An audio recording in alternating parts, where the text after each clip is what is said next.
Alors, bonjour à tous. C'est une petite vidéo que je vous envoie depuis Bangkok pour mon dernier jour avant retour, puisque demain c'est l'envol et le retour vers la France. Alors j'en profite pour vous souhaiter une très belle pleine lune, puisque nous sommes aujourd'hui le 8 mars et que demain c'est une pleine lune particulière, la pleine lune chaste. C'est la pleine lune qui annonce le renouveau printanier, celle qui est juste avant le renouveau aussi du cycle astrologique du Bélier. Donc nous sommes là, le 8 mars, c'est aussi le 8 mars, le jour des droits de la femme. Alors ça tombe plutôt bien en cette période de pleine lune, puisque c'est le moment ou jamais, et pour nous, les femmes, mais pour les hommes aussi et leur féminin, de faire des vœux. En fait, on dit souvent que la nouvelle lune, on peut mettre en place nos intentions, mais qu'à la pleine lune, c'est le moment des vœux. Donc, par rapport au féminin, par rapport à votre sensibilité, c'est le moment ou jamais, d'une certaine manière, d'émettre des intentions, mais de les formuler sous forme de vœux, ce que vous souhaitez. Voilà. Alors j'ai pris quelques notes importantes aussi par rapport à cette pleine lune qui clôt d'une certaine manière ce voyage que j'ai fait en Thaïlande et qui m'a totalement rénovée. Je dois dire que je suis partie dans un grand état de fatigue et que je rentre totalement ressourcée, avec une tranquillité d'esprit aussi qui me fait grand bien. Pour parler de la pleine lune, c'est une pleine lune en Vierge, qui est dans le signe du Poisson. Pleine lune en Vierge, elle parle de force mentale, elle parle de finesse d'esprit, elle parle de nécessité de se relier à sa logique, à son analyse, à l'Athéna en nous, mais dans la dimension de compassion du Poisson. Alors comme diraient d'autres, la dimension de la déesse Kuan Yin, celle qui aime toutes choses et qui donne bienveillance et pardon à tout acte dans notre humanité, je dirais. Donc c'est intéressant que à ce moment-là, d'une certaine manière, on va nous demander d'être à la fois extrêmement analytique et à la fois extrêmement compassionnel. Alors je vais couper le jeu de cette pleine lune qui me donne, moi dans le monde Xerda, l'audace, c'est-à-dire vraiment être moi. Encore une fois, qu'est-ce qu'elle dit cette carte pour nous à la pleine lune? Elle dit, il faut que j'affirme mes intentions, donc je les mette dans la matière à présent sous forme de vœux réels. Et mes intentions, il est important qu'elles soient liées d'une certaine manière à ma mission d'âme, à mon archaïque, à mon âme. Donc il ne s'agit pas juste de partir dans le vaste monde à la conquête de l'extérieur, mais plutôt d'une certaine manière à la conquête de sa propre mission d'âme.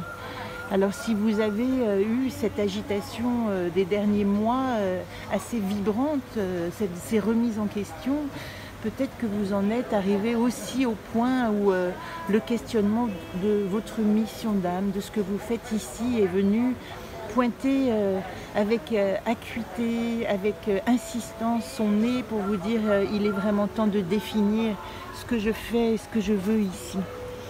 Voilà. Première carte de cette pleine lune, quelle est la situation?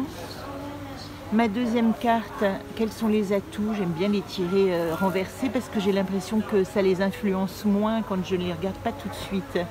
Donc ça, ce seront mes atouts. Il y en a deux, je vais les garder comme ça. Il y en a deux qui sont sortis. La troisième carte, c'est la carte de la problématique mise en exergue. Quelle est la chose à laquelle je dois prêter attention? Pour ma part, dans le chemin de vie que j'ai tiré depuis le mois de janvier, je suis rentrée dans la ligne de cette problématique avec Udurs, la matérialité, comment je matérialise. Donc cette carte-là, elle va nous donner, on va dire, un point important de connaissance par rapport à ce que nous avons à travailler. Et la dernière carte, eh ben, c'est la direction qui nous est proposée, ou celle qui est le plus évidemment va s'imposer à nous. Alors comme il y a deux cartes qui se sont tirées ici, je les mettrai certainement en corrélation ensemble, à la fois les atouts et la problématique.